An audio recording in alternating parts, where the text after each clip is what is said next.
تو این ویدیو قصد داریم که به درمان خانگی یبوست بپردازیم. هلو گایز، چطوری دوستان؟ امروز قصد داریم که با هم به 10 تا از مواد غذایی که میتونه برای یبوستمون خیلی خوب باشه و بتونیم که این مشکل رو برطرف بکنیم به اونها میپردازیم و سعی میکنیم که دونه بدون اونها رو بررسی بکنیم. مطالبی که داخل این ویدیو گفته میشه همش بر اساس مقاله هایی هستش که توی دنیا چاپ شده و میتونه که برای یبوست شما کمک بکنه که بتونیم که این مشکل رو خیلی سریعتر و بهتر رفع بکنیم. اولین مورد آبه. مصرف مقدار کافی آب در طول شبانه روز میتونه که باعث نرم شدن مدفوع بشه و توصیه میشه که روزانه حداقل 8 لیوان آب بنوشید. دومین مورد مصرف میوه هاست. میوه های مثل هلو، آلو، خرما، سیب به دلیل حاوی فیبر قابل محلول در آب میتونه که باعث رفع یبوست بشه و برای یبوستتون موثر باشه.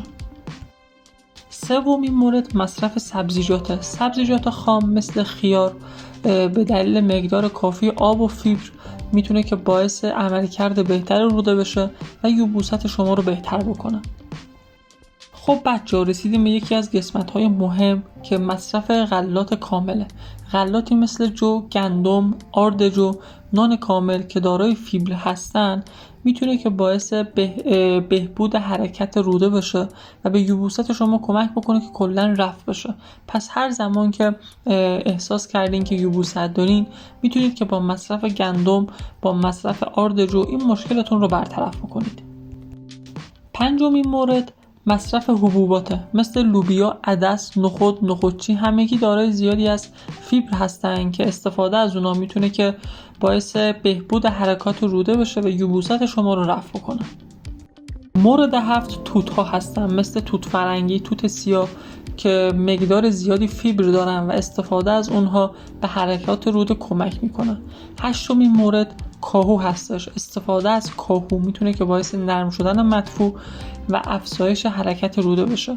نهمین مورد آووکادو هستش. استفاده از آووکادو به دلیل اینکه فیبر خیلی زیادی داره باعث رفع یبوست میشه. میرسیم به آخرین مورد، یعنی زیتون، میوه بهشتی. مصرف زیتون، به خصوص زیتون سیاه که دارای خواص ملینی هستش میتونه که باعث رفع یبوست بشه.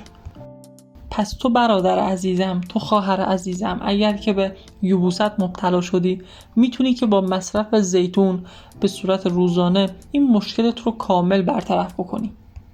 مرسی که تا اینجای ویدیو با من همراه بودی. امیدوارم که بهت کمک کرده باشن که چطور بتونیم یبوستمون رو رفع بکنیم. حتما من رو سابسکرایب کن و اگر که نظری هم داشتی داخل کامنت ها برای من کامنت بکن.